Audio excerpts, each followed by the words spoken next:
നമസ്കാരം. നമുക്ക് സമാനതകളില്ലാത്ത ഒരു പ്രകൃതി ദുരന്തമാണ് വയനാട്ടിൽ നേരിട്ടിരിക്കുന്നത്. നിരവധി ആളുകൾ മരണത്തിനൊപ്പം പോയി. നിരവധി പേരുടെ ശവസംസ്കാര ചടങ്ങുകൾ വളരെ വേദനയോടുകൂടി നിസ്സഹായതയോടുകൂടി നോക്കി നിൽക്കേണ്ടി വന്നവരാണ് നമ്മൾ മലയാളികൾ. ഇതിനിടയിൽ രാഷ്ട്രീയമായി ഇടപെടലുകൾ പലതും നടക്കുന്നുമുണ്ട്. രാഷ്ട്രീയമായി ചർച്ച ചെയ്യുന്നതിനും രാഷ്ട്രീയമായി തമ്മിലടിക്കുന്നതിനും വേണ്ടിയിട്ടുള്ള വേദിയായി ഈ ദുരന്തത്തെ പോലും കാണുന്നു എന്നുള്ളത് ഓർക്കുമ്പോൾ സത്യത്തിൽ ഒരു കേരളീയൻ എന്നുള്ള നിലയിൽ നമ്മളുടെ എല്ലാവരുടെയും മനസ്സിനെ അത് നൊമ്പരപ്പെടുത്തുന്ന കാഴ്ചയായി മാറും. ആദ്യം നമുക്കറിയാം, കേരളത്തിൻ്റെ വളരെ ഉത്തരവാദിത്തപ്പെട്ട ഒരു സ്ഥാനം വഹിക്കുന്ന കെ സുധാകരൻ്റെ ഭാഗത്തു നിന്നുണ്ടായ ആദ്യത്തെ തിരിച്ചടി. നമുക്കറിയാവുന്ന പോലെ രമേശ് ചെന്നിത്തലയും വി ഡി സതീശനും എം എം ഹസനും വി എം സുധീറിനും അടക്കമുള്ള നേതാക്കൾ തങ്ങളുടെ ഒരു വിഹിതം, ഒരു മാസത്തെ MLA-മാരാണെങ്കിൽ ഒരു മാസത്തെ ശമ്പളം, ഇതൊക്കെ CMDRF-ലേക്ക് മുഖ്യമന്ത്രിയുടെ ദുരിതാശ്വാസ നിധിയിലേക്ക് സംഭാവന ചെയ്യുമെന്ന് അറിയിക്കുന്നു. ഇതിന് തൊട്ടു പിന്നാലെ കണ്ണൂരിലെ MP ആയ കെ സുധാകരൻ ഒരു പരാമർശവുമായി എത്തുന്നു. നമ്മൾ ഇടതുപക്ഷക്കാർക്ക് നമ്മുടെ ശമ്പളം കൊടുക്കേണ്ട ആവശ്യമില്ല എന്നുള്ള ഒരു നിരുത്തരവാദപരമായ പരാമർശവുമായി രംഗത്തേക്ക് എത്തുന്നത് നമ്മൾ കണ്ടതാണ്. അതേസമയം വി ഡി സതീശനും എം എം ഹസനും വി എം സുധീറിനും രമേശ് ചെന്നിത്തലയും അടക്കമുള്ള എല്ലാ നേതാക്കളും അതിനെ നിശിതമായി വിമർശിച്ചുകൊണ്ടാണ് രംഗത്തേക്ക് എത്തിയത്. അതായത് ഈ ഒരു ദുരന്തത്തെ തുടർന്ന് കെ സുധാകരൻ പറഞ്ഞ ആ ഒരു വിവാദ പരാമർശം അവർക്കുള്ളിൽ തന്നെ, കോൺഗ്രസിനുള്ളിൽ തന്നെ അവർക്കിടയിലുള്ള വിഭാഗീയത പരസ്യമായി പുറത്തേക്ക് വരുന്ന തരത്തിലായിരുന്നു. നമുക്കൊന്ന് ചിന്തിച്ചു നോക്കിയാൽ എങ്ങനെയാണ് കെ സുധാകരൻ പലപ്പോഴും കോൺഗ്രസിനെ വെട്ടിലാക്കുന്നതെന്ന് നോക്കാം. നമുക്കറിയാം, ഇവിടെ കോൺഗ്രസ് പാർട്ടിയിൽ നിന്നുള്ള KC വേണുഗോപാൽ അടക്കമുള്ള ജബി മേത്തർ അടക്കമുള്ള നേതാക്കന്മാർ പാർലമെന്റിൽ നടത്തിയ കണ്ടക്ഷോഭത്തെക്കുറിച്ച് നമുക്കറിയാം.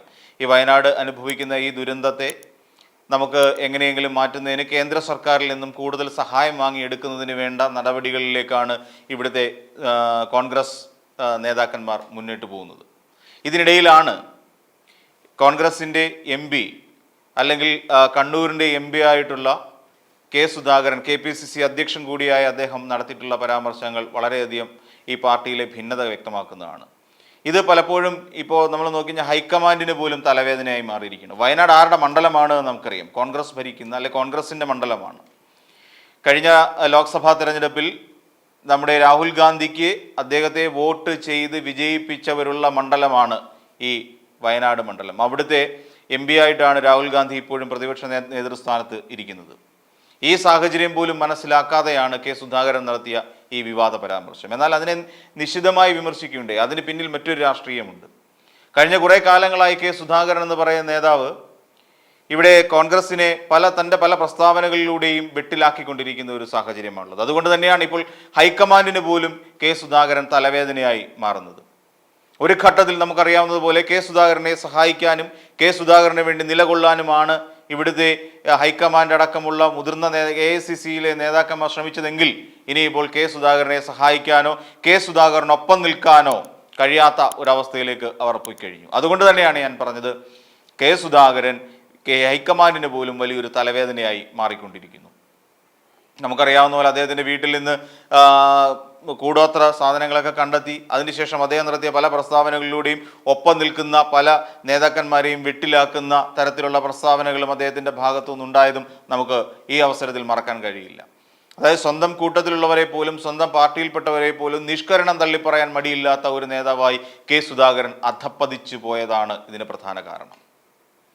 നമുക്ക് മറ്റൊരു കാര്യം കൂടി പരിശോധിക്കാം. എന്തുകൊണ്ട് കെ സുധാകരൻ ഇപ്പോൾ എതിർക്കുന്നു? ഇല്ലെങ്കിൽ നിങ്ങൾ ഇടതുപക്ഷത്തിന് ചെലവിന് കൊടുക്കണ്ട എന്ന് പറയുന്നു. നമുക്ക് നോക്കാം. കാര്യം, കെ സുധാകരൻ്റെ സ്ഥാനം ഇപ്പോഴും വളരെ സുരക്ഷിതമായ ഒന്നാണ്. MP ആണ് നിലവിൽ. ഇനി 5 വർഷത്തേക്ക് 2029 വരെ കെ സുധാകരൻ ഇനി അതിനെക്കുറിച്ച് ചിന്തിക്കുകയേ വേണ്ട. മണ്ഡലത്തിൽ പ്രവർത്തനം നടത്തിയാലും ശരി ഇല്ലെങ്കിലും ശരി തന്നോടൊപ്പം തൻ്റെ പേരിനൊപ്പം ചേർത്ത് വെച്ചിരിക്കുന്ന MP എന്നുള്ള പദവി അദ്ദേഹത്തിന് നഷ്ടമാകില്ല.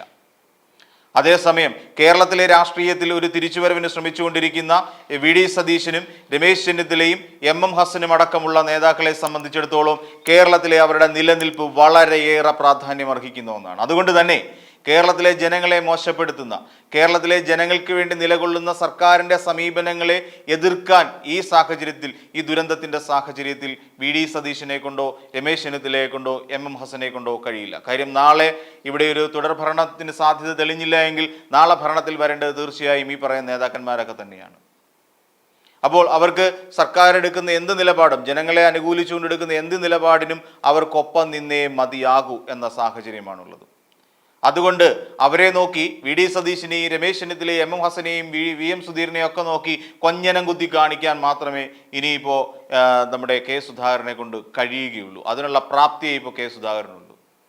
കേരളത്തിൽ കോൺഗ്രസ് പാർട്ടി വലിയൊരു വിജയം നേടിയതിൻ്റെ പിന്നിൽ താനാണ് എന്ന് വരുത്തി തീർക്കാനുള്ള എല്ലാ ശ്രമവും പിന്നീട് കെ സുധാകരൻ നടത്തുകയും ചെയ്തതാണ്. അതൊക്കെ അവരുടെ രാഷ്ട്രീയം.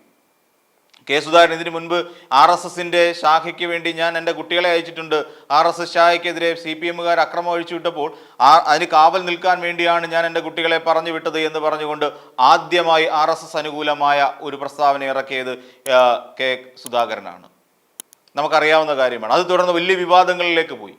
അങ്ങനെ വിവാദങ്ങളിലേക്ക് നിരവധി തവണ വിവാദങ്ങളിലേക്ക് വലിച്ചിഴക്കപ്പെടുകയും പല ഭാഗങ്ങളിൽ നിന്നും അദ്ദേഹത്തിനെതിരായ വിമർശനങ്ങൾ ഉയരുകയും ചെയ്തു.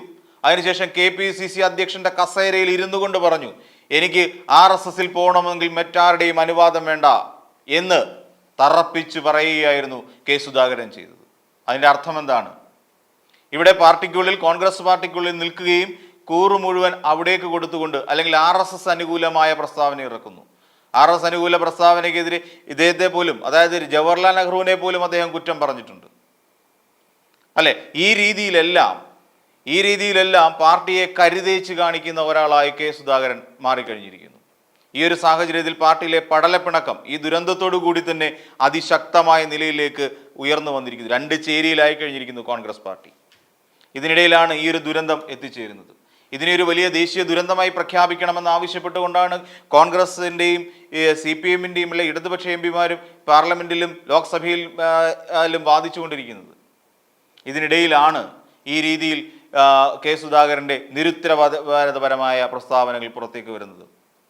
ഇതൊന്നും ഞാൻ പറഞ്ഞിട്ടില്ല എന്നൊക്കെ പറഞ്ഞ് എവിടെ പോയി തടിതപ്പാനും ഇപ്പോഴത്തെ സാഹചര്യത്തിൽ കെ സുധാകരന് കഴിയില്ല എന്നുള്ളതാണ് വാസ്തവം. അതിനിടയിൽ മറ്റൊരാളെ കൂടെ നമുക്ക് നോക്കാം, വി മുരളീധരൻ കഴിഞ്ഞ ദിവസം പറയുകയുണ്ടായി, അദ്ദേഹം ഇതിനെ ഒരു ദേശീയ ദുരന്തമായി പ്രഖ്യാപിക്കാൻ കഴിയില്ല എന്നുള്ളത്. ഇത് 2013 മറ്റോ ഉണ്ടാക്കിയ ഒരു നിയമത്തിൻ്റെ ഭാഗമായി അന്ന് ഉണ്ടായി വന്ന നിയമമാണ് എന്നൊക്കെയാണ് പറയപ്പെടുന്നത്. അത് വി മുരളീധരൻ വളരെ വ്യക്തമായി അതിനെക്കുറിച്ച് പറയുന്നുണ്ട്. അന്നത്തെ മുല്ലപ്പള്ളി രാമചന്ദ്രൻ അന്ന് പറഞ്ഞിരുന്നു പോലും ഇതിനെ അങ്ങനെ ഒരു പട്ടികയിൽ ഉൾപ്പെടുത്താൻ കഴിയില്ല, അല്ല ഇത്തരത്തിലുള്ള കാര്യങ്ങൾ അതിനൊരു പ്രത്യേകമായ ഒരു നോംസ് ആൻഡ് കണ്ടീഷൻസ് ഒക്കെ കൊണ്ടുവയ്ക്കുകയൊക്കെ ഉണ്ടായി അല്ലേ. അതുകൊണ്ട് തന്നെയാണ് ഇപ്പോൾ നമ്മൾ ആകെ ആശങ്കയോടെ കേരളീയർ നോക്കിക്കാണുന്നത്, എങ്ങനെ ഇതിനെ ദേശീയ ദുരന്തമായി പ്രഖ്യാപിക്കുമോ ഇല്ലയോ എന്നറിയാനുള്ള ഒരു ആശങ്കയിലാണ് നമ്മൾ മലയാളികൾ. ഇനി എന്താണ് ദുരന്തം? നമ്മൾക്കറിയാം, ദേശീയ ദുരന്തവും എന്ന് പറയുന്ന രണ്ട് ഘടകങ്ങളുണ്ട് നമുക്ക്. അതായത് നമുക്കിതിനെയൊക്കെ ഒരു നിർവചനങ്ങളുണ്ട്, എന്താണ് ദുരന്തം എന്നുള്ളതിനെക്കുറിച്ച്. ഒരു പ്രദേശത്തെ സംബന്ധിച്ചിടത്തോളം സ്വാഭാവികമായോ നമ്മുടെ മനുഷ്യനിർമ്മിതവുമായ കാരണങ്ങളാൽ ഉണ്ടാകുന്ന ഒരു വലിയ അപകടത്തെയാണ് നമ്മൾ ദുരന്തങ്ങൾ എന്ന് വിശേഷിപ്പിക്കുന്നത്. ഈ രണ്ട് ദുരന്തങ്ങൾ മനുഷ്യനിർമ്മിതവുമാണ്, ഒന്ന് പ്രകൃതി ദുരന്തവുമാണ്. മനുഷ്യനിർമ്മിതമായി വരുന്നത് പലപ്പോഴും അതിനുള്ള പ്രധാന കാരണം എന്ന് വെച്ചാൽ ഇതിന് കാര്യമായ രീതിയിൽ ജീവനാശം സംഭവിക്കുകയോ സ്വത്തുവകൾ നശിക്കുകയോ നശിപ്പിക്കപ്പെടുകയോ പരിസ്ഥിതിയെ ഗുരുതരമായി ബാധിക്കുകയോ ചെയ്യുന്നു.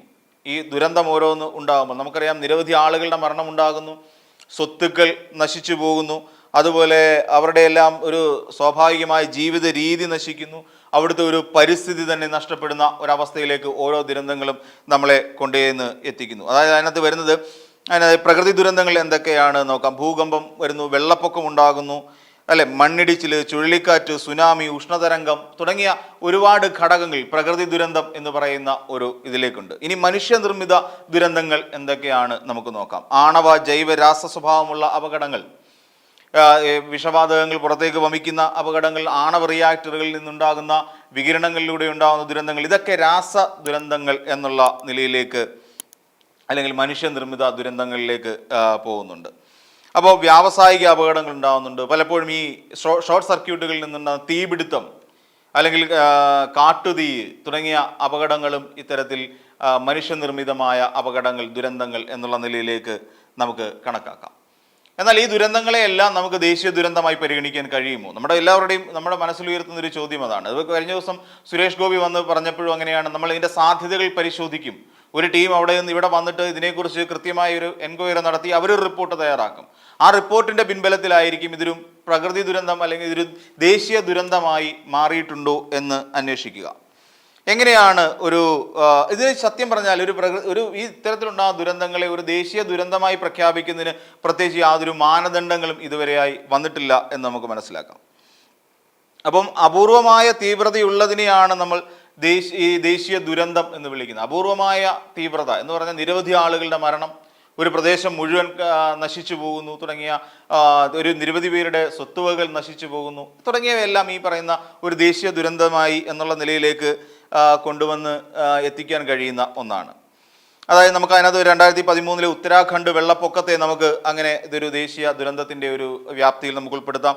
2014 ആന്ധ്രാപ്രദേശിലെ ഹുദ്ഹുദ് ചുഴലിക്കാറ്റിൻ്റെ പ്രവേശനവും ഇതിനെയൊക്കെ നമ്മൾ ദേശീയ ദുരന്തമായി നമുക്ക് കൊണ്ടുവരേണ്ടതുണ്ട്. കാര്യം അന്ന് നിരവധി അതിവ്യാപകമായ മഴയും മണ്ണിടിച്ചിലുമാണ് നമുക്ക് അറിയാവുന്ന പോലെ ഉത്തരാഖണ്ഡിലെ വെള്ളപ്പൊക്കത്തിൽ നമുക്കുണ്ടായത്.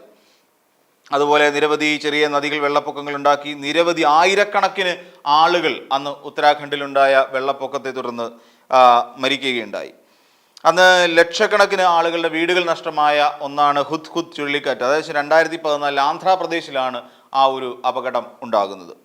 അപ്പം ഇതിനെയൊക്കെ ദേശീയ ദുരന്തമായി അന്ന് പ്രഖ്യാപിക്കുകയുണ്ടായി. ഇനി എന്തൊക്കെയാണ് ഇപ്പം നമ്മൾ പലപ്പോഴും വാദിക്കുന്നത് ഇതിനെ ദേശീയ ദുരന്തമായി പ്രഖ്യാപിക്കണം എന്നാവശ്യപ്പെട്ടുകൊണ്ട് മുഖ്യമന്ത്രി അടക്കം ഇതിനുവേണ്ടി ശ്രമിക്കുന്നുണ്ട്. എന്താണ് അപ്പോൾ ദേശീയ ദുരന്തം കൊണ്ട് നമുക്ക് കിട്ടുന്ന പ്രധാനപ്പെട്ട ഗുണങ്ങൾ എന്ന് നമുക്ക് നോക്കാം. അതായത് കേന്ദ്രവും സംസ്ഥാനവും ചേർന്ന് 3:1 എന്ന് പറയുന്ന നിലയിൽ ഒരു ദുരന്ത നിവാരണ അല്ലെങ്കിൽ നിധി ഉണ്ടാക്കിയിട്ടുണ്ട്. ദേശീയ ദുരന്ത നിവാരണ നിധി എന്ന് പറയുന്നത് ഏകദേശം NDRF എന്നാണ് നമ്മൾ അതിന് പറയുന്നത്. അപ്പം അത് അങ്ങനെ അവിടെ നിന്ന് ഒരു തുക 3:1 എന്നുള്ള ഒരു അനുപാതത്തിൽ കേന്ദ്ര സംസ്ഥാന വിഹിതം നമുക്ക് ഒരു പ്രദേശത്തെ പുനർനിർമ്മിക്കുന്നതിന് നമ്മളൊരു ദേശീയ ദുരന്തമായി പ്രഖ്യാപിച്ചാൽ നമുക്കതിന് കഴിയുന്നതായിരിക്കും. അതോടൊപ്പം തന്നെ ദേശീയ ദുരന്ത കണ്ടിൻജൻസി ഫണ്ട് എന്ന് പറയുന്ന, അതായത് NCCF എന്ന് പറയുന്ന ഒരു ഫണ്ടും നമുക്ക് ഈ ഒരു ദേശീയ ദുരന്തത്തിൻ്റെ ബാക്കിയുള്ള പ്രവർത്തനങ്ങൾക്കായി നമുക്ക് ലഭിക്കും. അതിൻ്റെ ഫണ്ട് പൂർണ്ണമായും കേന്ദ്ര സർക്കാരിൽ നിക്ഷിപ്തമായ ഒരു ഫണ്ടാണ്. കേന്ദ്ര സർക്കാർ അനുവദിക്കേണ്ട ഒരു ഫണ്ടാണ് അത്. പിന്നെ അതോടൊപ്പം തന്നെ ഉണ്ടാകുന്ന മറ്റൊരു മെച്ചം എന്ന് പറഞ്ഞാൽ വായ്പകൾ എടുത്തിട്ടുള്ളവർക്ക് അത് തിരിച്ചടയ്ക്കുന്നതിൻ്റെ ഒരു ആശ്വാസം കിട്ടുന്നുണ്ട്. അതായത് ദുരന്ത ബാധിതർക്ക് വായ്പകളുടെ തിരിച്ചടവ് മാറ്റിവെക്കുന്നതിന് ഒരു അവസരം. നമുക്കറിയാം, ഒരു ദുരന്തം സംഭവിച്ചു കഴിഞ്ഞാൽ അവിടെ പലരും വായ്പ എടുത്ത് കൃഷി ചെയ്തിട്ടുള്ളവരുണ്ട്, വീട് വെച്ചിട്ടുള്ളവരുണ്ട്, വാഹനങ്ങൾ വാങ്ങിയിട്ടുള്ളവരുണ്ട്, പശുക്കളെ വാങ്ങിയിട്ടുള്ളവരുണ്ട്. അങ്ങനെ നിരവധി കാര്യങ്ങൾ അവിടെ വായ്പ എടുത്ത് ചെയ്തിട്ടുള്ള ആൾക്കാരുണ്ട്. മകളുടെ കല്യാണം പോലും ഈ തരത്തിൽ വായ്പ, വീടൊക്കെ വസ്തുവൊക്കെ കൊണ്ടുവച്ച് വായ്പ എടുത്തിട്ടുണ്ടാവും. അപ്പോൾ അത്തരം വായ്പകൾ തിരിച്ചടയ്ക്കുന്നതിന് ചില ആശ്വാസങ്ങൾ ഈ പറയുന്ന ദേശീയ ദുരന്തമായി പ്രഖ്യാപിച്ചാൽ ആ പ്രദേശത്തുള്ള ആൾക്കാർക്ക് ലഭിക്കും. അപ്പോൾ എങ്ങനെയാണ് ഇത് ഈ പറയുന്ന പോലെ ഈ തുകകളെല്ലാം ഹാൻഡിൽ ചെയ്യുന്ന ഫണ്ട്? അപ്പോൾ ദേശീയ ദുരന്ത നിവാരണ നയം അനുസരിച്ച് ദേശീയ ക്രൈസിസ് മാനേജ്മെൻറ്റ് കമ്മിറ്റിയാണ് ഈ പറയുന്ന ദേശീയ ദുരന്തത്തിൻ്റെ സാമ്പത്തിക സഹായങ്ങളെല്ലാം കൈകാര്യം ചെയ്തു വരുന്നത്. കേന്ദ്രവും സംസ്ഥാനവും ചേർന്ന് രൂപീകരിച്ച ദുരന്ത നിവാരണ ഫണ്ടിൽ നിന്നും ദേശീയ ദുരന്ത കണ്ടിൻജൻസി ഫണ്ടിൽ നിന്നും സഹായം ലഭിക്കും. അപ്പം ഇത്തരത്തിലുള്ള നിരവധി ഗുണങ്ങൾ ഒരു പ്രദേശത്തെ ഉണ്ടാകുന്ന പ്രാകൃതികമോ അല്ലെങ്കിൽ മാനുഷികവുമായ കാരണങ്ങൾ കൊണ്ട് ഉണ്ടാകുന്ന ദുരന്തങ്ങളെ ദേശീയ ദുരന്തമായി പ്രഖ്യാപിച്ചാൽ ഇത്തരത്തിലുള്ള നിരവധി ഗുണങ്ങളാണ് ആ പ്രദേശത്തുള്ളവർക്ക് ലഭിക്കുക. ഇതിന് ഇപ്പം നമുക്കറിയാം, CMDRF നേരത്തെ ഞാൻ പറഞ്ഞല്ലോ, ഇവിടുത്തെ കോൺഗ്രസ് പാർട്ടിയിലെ കെ സുധാകരൻ തുരങ്കം വെച്ചുകൊണ്ടിരിക്കുന്ന CMDRF എന്ന് പറയുന്ന നമ്മുടെ സംസ്ഥാന സർക്കാരിൻ്റെ ഫണ്ട്, ദുരന്ത നിവാരണ ഫണ്ട്, ഇതിൽ നിന്നെല്ലാം വരുന്ന ഒരു വലിയ ആനുകൂല്യങ്ങൾ ഈ പ്രദേശത്ത് വീട് നഷ്ടപ്പെട്ടവർ, ഉറ്റവരെ നഷ്ടപ്പെട്ടവർ, ഉടയവരെ നഷ്ടപ്പെട്ടവർ, വസ്തുവകകൾ നഷ്ടപ്പെട്ടവർ, സ്വന്തം കൃഷി ഭൂമികൾ നഷ്ടപ്പെട്ടവർ, വളർത്തുമൃഗങ്ങൾ നഷ്ടപ്പെട്ടവർ, അങ്ങനെ തുടങ്ങിയവർക്കൊക്കെ വായ്പ എടുത്തവർക്ക് ഉള്ള സഹായം, ഇതെല്ലാം കൂടി ചേർത്ത് വലിയൊരു പാക്കേജ് എന്നുള്ള നിലയിലാണ് ഒരു ദേശീയ ദുരന്തമായി പ്രഖ്യാപിക്കുമ്പോൾ അവിടുത്തെ സ്ഥലവാസികൾക്ക് കിട്ടുന്നത്. ഇതൊക്കെ കൊണ്ടാണ് പലപ്പോഴും ഇവിടുത്തെ സർക്കാരാണെങ്കിലും ഇവിടുത്തെ നമ്മുടെ ജനപ്രതിനിധികളാണെങ്കിലും ഇത് ദേശീയ ദുരന്തമായി പ്രഖ്യാപിക്കണം എന്ന ആവശ്യം പലപ്പോഴായി ഉയർത്തിക്കൊണ്ടിരിക്കുന്നത്. അപ്പോൾ അതിന് തുരങ്കം വെക്കുകയാണ് ഇപ്പോൾ വി മുരളീധരനും ചെയ്തിരിക്കുന്നത്. അദ്ദേഹം ഇതിന് പരിഗണിക്കാൻ കഴിയില്ല എന്നുള്ള നിലയിൽ തന്നെയാണ് ഇപ്പോൾ വി മുരളീധരൻ എന്ന് പറയുന്ന BJPയുടെ നേതാവ് നിലകൊള്ളുന്നത്. അപ്പോൾ ഇത്തരത്തിൽ ഈ ദുരന്തത്തെ പോലും രാഷ്ട്രീയവൽക്കരിക്കുന്ന തരത്തിൽ നടത്തുന്ന ഇടപെടലുകളെ നമ്മൾ അതിശക്തമായി ചെറുക്കേണ്ടത് ആവശ്യം തന്നെയാണ്.